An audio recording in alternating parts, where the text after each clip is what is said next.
Walid, félicitations évidemment pour votre parcours et pour votre folle ascension. Si vous jetez un œil dans le rétro, est-ce qu'il y a un moment en particulier que vous retenez?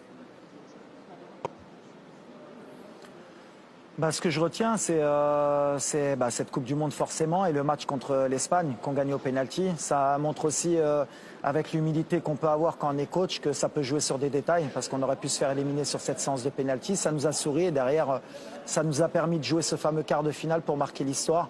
Donc oui, ce match contre l'Espagne, peut-être le match aussi contre la Belgique. Il y a tellement de souvenirs dans cette Coupe du Monde. Mais c'est surtout aussi l'amour que le peuple marocain nous a donné, et aussi tous les pays africains qui nous ont soutenus. Sincèrement, on a senti cette énergie à la Coupe du Monde, que tout un continent était derrière nous match après match. Et ça, je pense que ça va rester gravé dans nos mémoires. Et finalement, quand vous êtes arrivé, vous étiez là depuis 2 mois, au moment de la Coupe du Monde, 2-3 mois. Vous aviez fait un diagnostic par rapport à cette équipe qui avait du talent, on le savait tous, mais qui n'arrivait pas à le concrétiser. Quels sont les leviers que vous avez activés pour qu'elle aille jusqu'en demi-finale? L'objectif, en fait, la chance peut-être que j'ai eue, c'est que 10 ans auparavant, j'ai été nommé adjoint du sélectionneur Rachid Taoussi. On était à peu près dans les mêmes conditions avant la CAN 2013 en Afrique du Sud. On avait été élu 4 mois avant la compétition. On s'était qualifié sur un match retour contre le Mozambique. Et on était à 2 doigts de passer les poules et de cette mini-expérience en sélection, plus mon passé de joueur, bien sûr. Et le fait de connaître très bien aussi les joueurs marocains, puisque je suivais la sélection, ça m'a permis justement de bien réfléchir au manque de l'équipe et à ce qu'il fallait fournir. Et puis bon, quand on est dans l'urgence comme la nôtre, le premier objectif, c'est de créer un commando, que tout le monde adhère. Et après, comme vous l'avez dit, on a des joueurs de talent et tout est possible. Mais c'était surtout un peu de les désinhiber par rapport au complexe que peut avoir le pays africain quand il arrive en Coupe du Monde.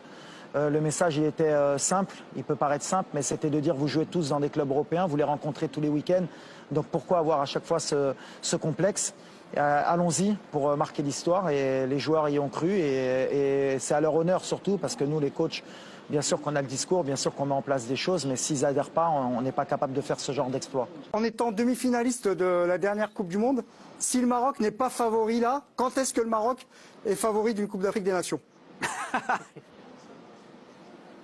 Quand vous allez le décider, vous, les journalistes, nous, moi en tout cas en tant que coach, c'est vrai que ma dernière sortie a fait un peu jaser, mais j'ai essayé d'être le plus honnête possible. Alors bien sûr que sur le papier, il y a au moins 10 favoris et qu'on est parmi ces 10 favoris, mais le favori ultime, dire que le Maroc, dans une CAN en Afrique subsaharienne, là où on n'a jamais excellé, nous les pays maghrébins, avec justement cette après-Coupe du Monde où tous les pays, et c'est vrai que ça n'a pas plu à beaucoup de monde, mais c'est la réalité, j'ai pas de langue de bois, rêve de nous taper.